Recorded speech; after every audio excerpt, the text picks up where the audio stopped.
El Universal TV.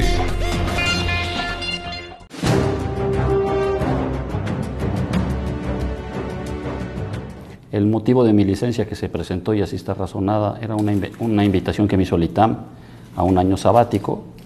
Yo, como le compartí en su momento y dijo públicamente el hoy presidente del Senado, el senador Roberto Gil, que mi motivo de mi licencia primordialmente era la construcción de mi libro terminado en la editorial Tirán lo Blanc, que es el constitucionalismo del principios, y perdón el tecnicismo, desde el punto de vista del constructivismo jurídico. Ya le encontré la manera entre la investigación, hoy mis actividades parlamentarias y también mis actividades privadas, cómo puedo continuar con mi clase de Constitucional 3. Mi clase de Constitucional 3 en el ITAM justamente habla del método que se aplicó para el tema de la sentencia, por ejemplo, de la marihuana. Que cuando fui a una visita al grupo parlamentario del PAN, ahí fue cuando me preguntaron, ¿le gustaría? Y yo creo que a todo constitucionalista le gustaría ser ministro de la Corte, y que creo que al sistema constitucional y sobre todo al pensamiento de la evolución constitucional podemos aportarlas desde diferentes poderes, desde la academia o el ejercicio profesional.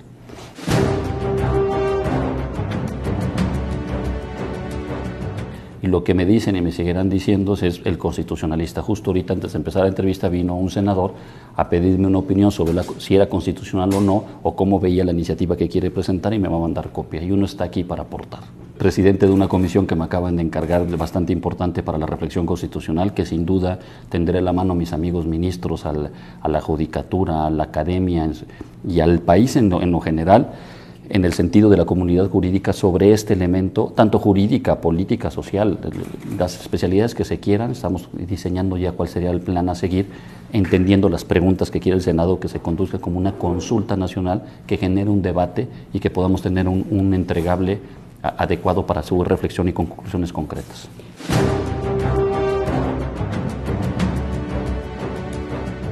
Me considero más una gente que siempre está en la evolución del pensamiento, y eso me ha permitido también acompañarme en mi ejercicio profesional en tantas actividades. Si no, a lo mejor nomás me hubiera quedado en una. Todo el tiempo pienso que debe evolucionar, porque, insisto, esa es la mejor forma de tener un sistema de democracia constitucional.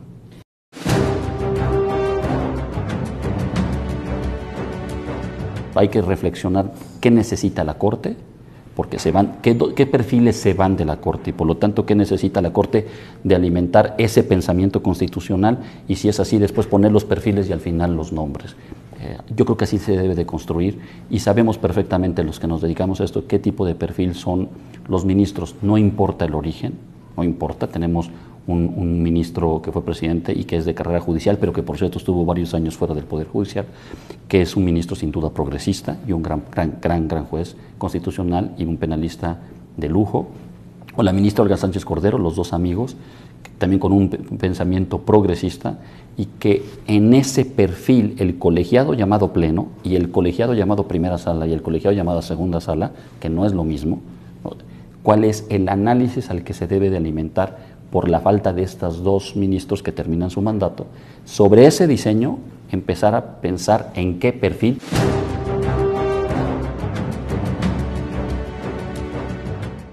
No creo que el Senado de la República tenga las facultades constitucionales. Sí las tiene para la ratificación, pero no para decidir el pensamiento de la Corte. La Corte tiene que tener diferentes pensamientos para que ese debate constitucional retroalimente. Raúl Cervantes siempre ha pensado que no debe ser una terna.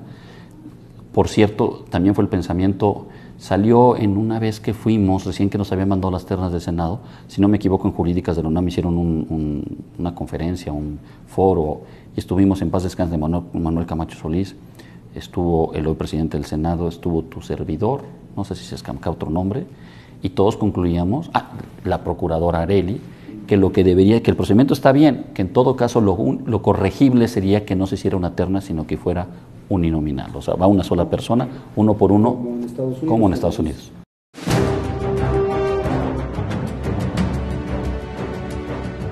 Y yo creo que es de la manera correcta que se resolvió la Suprema Corte de Justicia con respecto al tema de la marihuana, que tiene que ver concretamente con toda la explicación nacional que ya se dio, pero que tiene que ver con un test de proporcionalidad. Cuando llego a dar mi clase en constitucional, me dice un alumno, oiga, me dijo la otra maestra en materia constitucional que esto se resuelve muy fácil, ¿es sí o no? Dije, es que está en el silogismo jurídico. Aquí lo que estamos es un test de proporcionalidad, que es una manera nueva de ver el derecho cuando hay una colisión de derechos, que fue lo que hizo esta sala. la calificación de esos ministros es su sentencia y es válido. Las democracias son estridentes, nunca deben ser silenciosas, en mi visión, y que las redes sociales, yo siempre he invitado, siempre a los jóvenes, y no jóvenes, a participar.